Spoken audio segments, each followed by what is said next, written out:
কতদিন পর ভালো করে স্নান করলাম। এখন তো একদম ঠিক আছি। স্ক্যান রিপোর্টে ধরা পড়লো একটা গাইনি প্রবলেম, একটা ইনফেকশন থেকে এত ব্যথা। আরো কিছু টেস্ট করে 10 দিন পর ডাক্তারের কাছে যেতে হবে। এই আঠাগুলো তোলা যে কি দুষ্কর। উজান কাল রাতে খুব চেষ্টা করেছিল তোলার জন্য, ওঠেনি। এখনো একটু একটু ব্যথা আছে, তাই আর জোর জবরদস্তি ঘষাঘষি করছি না।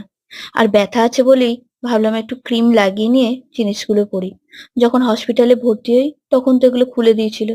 আর সোনার শাঁখাটা বেশ অনেকদিন পরলাম, ভাবছি এবার এমনি শাঁখাটা পরবো। আর জানেন, এই বক্সটা আমার বোন 1 বছর জন্মদিনে আমাকে দিয়েছিল। ওই দু একটা বাড়িতে পরার গয়না আর কিছু সাজের জিনিস এর মধ্যে রাখা থাকে।